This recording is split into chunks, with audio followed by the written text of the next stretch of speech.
Welcome to the School of Batman, a podcast where we ask academics to help Batman fight crime using their research. I'm your host, Chris George, amateur scientist and professional Batman enthusiast.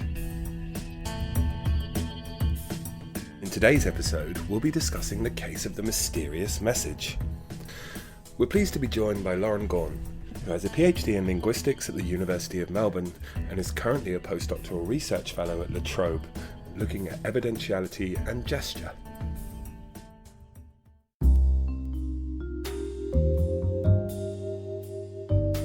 So I really like to explore the kind of how someone got from being interested maybe in language to something quite slim in the area, and what that journey looked like and how you got there.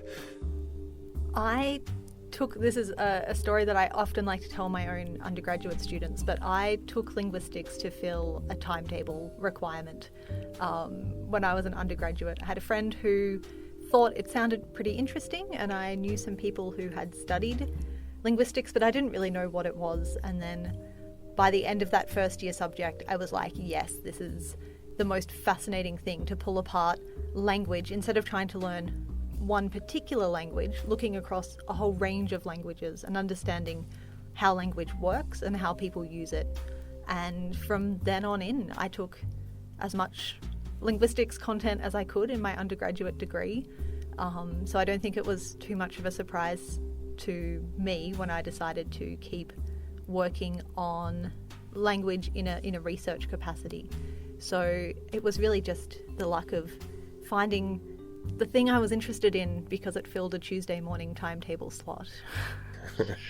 So what were you doing as an undergraduate? As an undergraduate, the undergraduate program in a lot of linguistics degrees is a chance to kind of move through a lot of the core areas of linguistics. So you might spend a semester looking at phonetics and how the sounds of different languages work, or morphology and looking at how all the different affixes and suffixes and how you build words and how they go together. And one of my favourite subjects was a subject called language and culture, which tried to understand how people use language in their culture and in their society and what that can tell us about different cultures. And it was during that subject that the lecturer introduced me to research on language and gesture, so how different cultures gesture. And what does gesture mean in the context of linguistics? Is that physical gesture or? Yeah, so I look in my gesture research predominantly at the gestures that people make with their heads and their hands when they speak. And that tells us some really interesting things about the structure of language and how those two are really integrated. So for example, if we say, look over there, we literally don't really know where there is unless there's some kind of physical gesture that accompanies it. So there are a lot of ways in which gesture and speech are really integrated, and that's what I started researching. I came back to do my PhD and I wanted to look at gesture, but I wanted to bring in some grammar as well. And that supervisor who I'd had for my undergraduate degree suggested that I work in Nepal, because there are a lot of languages there that are completely undocumented. They're oral languages, but people have we still don't know a lot about how a lot of the world's languages are used and what their structure is like. And so I focused for my PhD on grammar specifically. And now I'm coming back and bringing gesture and grammar all together, and it's really great. Are there any languages where the relationship between gesture and the oral language is quite formal, as in kind of formally known by the speakers, or is it always a more casual yet still quite informative relationship? A lot of the gestures that occur with speech are what we call kind of spontaneous, so they tend to occur very informally. Interestingly, if you have communities where there's a lot of bilingualism between a spoken language and a sign language, such as some Central Australian languages, a lot of the formal properties that you see in the sign languages you also see in people's gestures as they talk. And it's the same with a lot of bilingual people who are bilingual in a spoken language and say BSL, British Sign Language, or American Sign Language. They tend to have really interesting crossovers. So moving into what you're looking at now, there was evidentiality in gesture. Now, I don't know what the word evidentiality means, and I'm sure a lot of people don't either. Could you explain what evidentiality means? Sure. So evidentiality is a feature of grammar that is found in about a quarter of the world's languages. So when we think about verbs and what we add to verbs, we're used to thinking of adding things like tense. So we can add tense suffixes. We might add other things to verbs in the grammar of our language. So we might add something that says kind of our stance. So like I might eat or I must eat. That's kind of part of the grammar as well. But a large number of the world's languages have, or around 25% of the world's languages have a part of the verb that you have to add that shows how you know the information that you're talking about. And that could be something like a little marker, like a tense marker that we have in English, but instead of marking tense, it means something like, I know this information because I saw it, or I know this information because someone told me about it, or I'm inferring this information from the evidence that I have to hand. And so we see this a lot in, for example, Quechuan languages in South America, the Tibetan languages, so the kind of the group that I work in are known for having very subtle evidential distinctions in the grammar, and kind of closer to, geographically I guess closer to a lot of people, languages like Turkish also have some evidential distinctions. So it is a common feature, it's just not common in, say, European languages. And we have to resort to using less precise or less grammatical strategies. So we can say things like, oh, I heard that you're coming to town next weekend, or I saw that she left work early. So we can do this, it's just that we have to do it using lexical strategies, so we have to do it using words, and other languages can use the grammar as a way of doing that. So now it's time to dive into your story. So which Batman actor have you chosen to be your Batman? Batman will always and forever be Adam West as far as I'm concerned. Mostly just because Lego Batman doesn't have clear enough hands to do any good gesturing. It's a great answer.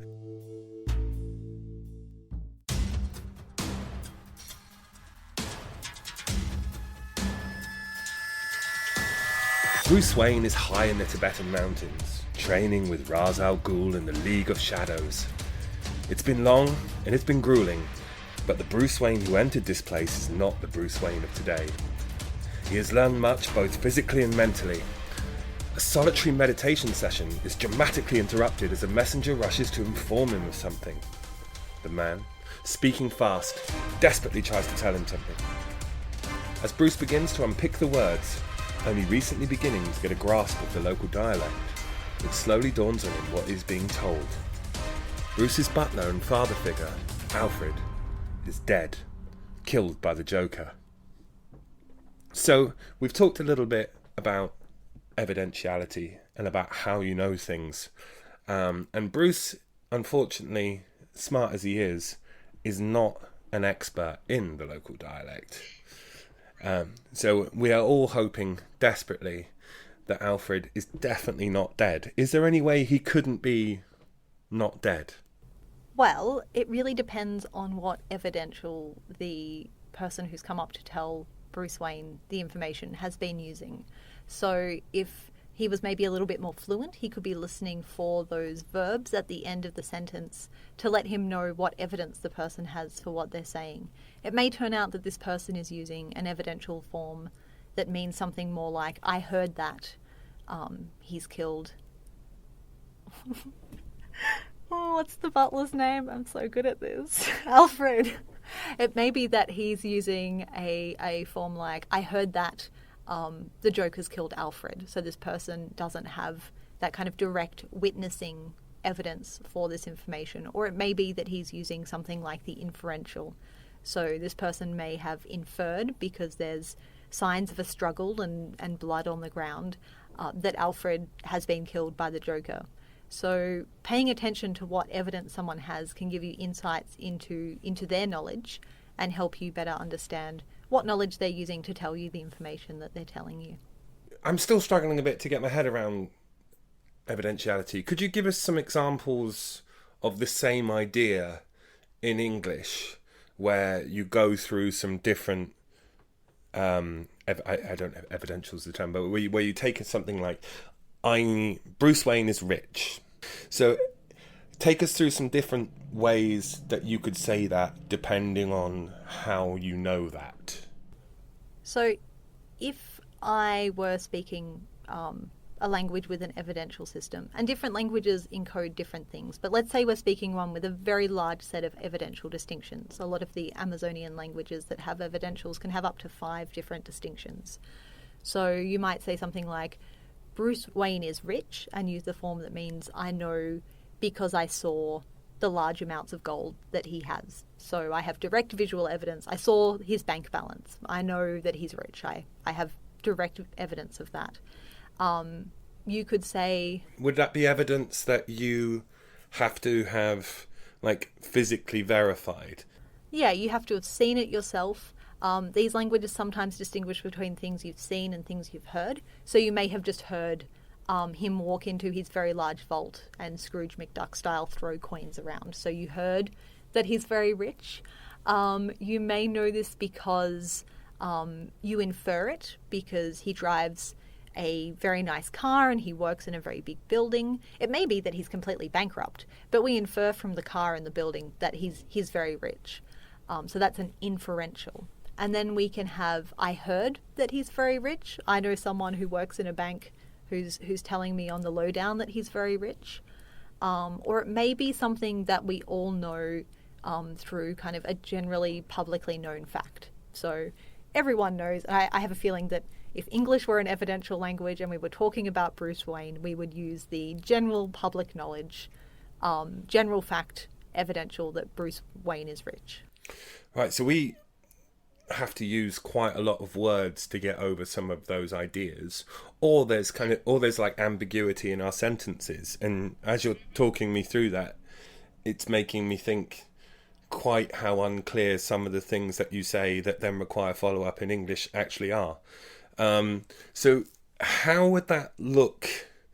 I mean, asking you how it would look is quite a weird question, but so say, you know, would you be using 20 words to get that across, whereas, you know, in other ways it would be 5, or is it just a small kind of change to the sentence which then enables you to get that idea across? Because it seems like it can be done in English, but it just requires a lot of words. It requires a lot more words, and it's not something that's obligatory. So the big distinction we make when things are grammatical is that they're more obligatory. So for example, for us in English, it's obligatory to have plurals. So if we can say 1 dog and we say 3 dogs. And if we say dog, everyone knows you're talking about one.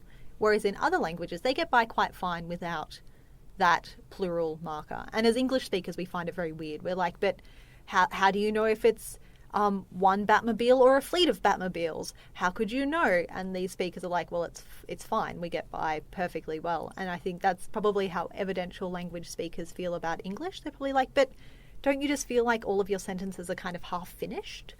And you're missing out on telling people important information. So, yeah, because Bruce Wayne is rich means nothing in any kind of practical sense. It just gives you a vague idea. So in the evidential language, you have to choose a form to tell me how you know that Bruce Wayne is rich. Is that correct? So we have the pressures of the grammar of the language telling you what you need to use to make a sentence or a thing sound grammatical. And then we also have cultural pressures as well. So some languages have evidentials, but they don't use them that much. So some languages might just have one that's a reported speech evidential. And if you don't use it, if you don't always mark everything with I heard or someone said, then it's not that problematic. Whereas other languages, it's very hard to even make one sentence without using an evidential. And what is the language that you're studying? Is that something where it's enforced, or is it more of a casual? The language I'm working with at the moment, Shuba, has an evidential system, but I've spent more time working with the Yolmo evidential system, which is the language I worked with for my PhD. And in that language, you have a number of grammatical constraints that mean in some situations you don't actually have to use a verb that has an evidential. It's not clear whether people, deliberately avoid those when they don't want to mark their evidence. But they have mostly a distinction between things they know from sensory experience and things they know from their own personal knowledge of situations, and a few other less used distinctions.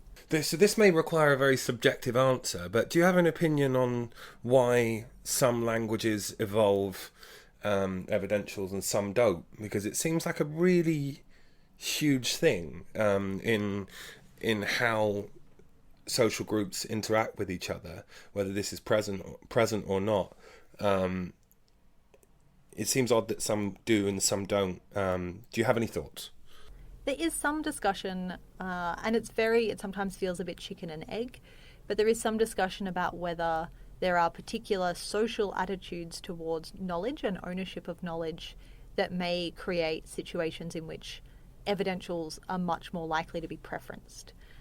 So people talk about cultures in which you're expected to only talk about things that are within your domain of knowledge, and you can't kind of speak for other people because that would be presuming knowledge that you don't have, which is something we kind of don't particularly see as a strong constraint in English.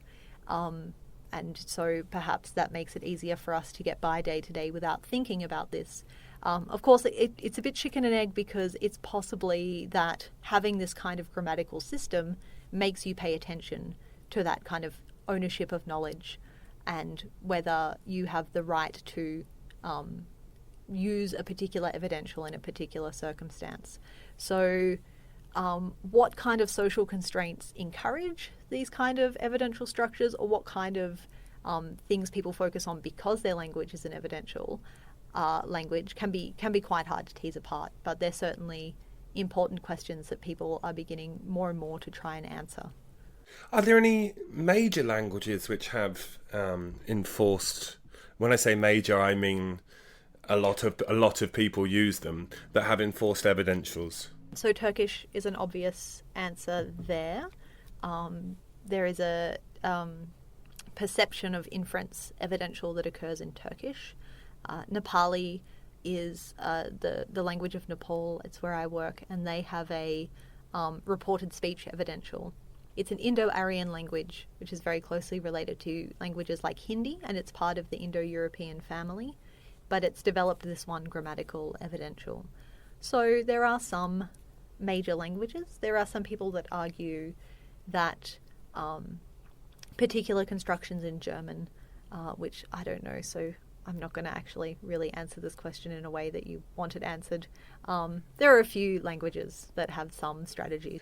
Yeah, so I'm interested in the idea of linguistic relativity and how, as I broadly understand it, your language kind of influences your understanding of the world and your construct of your world. Have you noticed, or is it an area of study where people with evidential languages have different kind of world constructs? It influences how they interact with others. Does it make a society more predetermined to particular social structures? I think they help us look at the way we construct our world together through conversation. They allow us a really interesting perspective on that we may not get from languages like English. So part of my work during my PhD was looking at how people's knowledge during an interaction or during a conversation unfolded, and the point at which they realized that they had direct evidence for something, and the point at which they kind of assimilated that and it became part of their established knowledge, and then how they shared that knowledge with other people and used that to particular effect. So I think it allows us to track something in a way that we can't with a language like English, when people are not doing this as much. And so that's why I was particularly interested in looking at evidentiality. I'm not 100% sure how to ask it, but I'm interested in how your area of study affects your personal interactions with other people, and how you speak to people, and how you think about how people speak to you. I do occasionally catch myself while telling a story kind of being a bit more aware and maybe being a bit like, oh, I heard that, instead of kind of claiming this knowledge as my own personal knowledge. So I think it's made me a bit more conscious of how English speakers, as part of our kind of cultural attitude to knowledge, are much quicker to claim knowledge of events when they talk to people. So it's definitely had a bit of an impact there.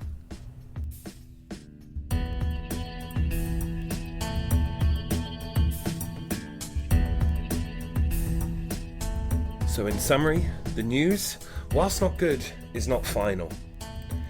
In a misunderstanding, the messenger has only heard Alfred is dead without seeing direct evidence himself. When this was cleared up, Bruce gathered his belongings and rushed back to Gotham.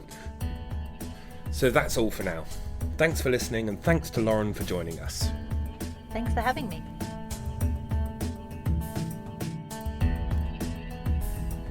If you'd like to discuss your research on a future episode, email us at info@figshare.com.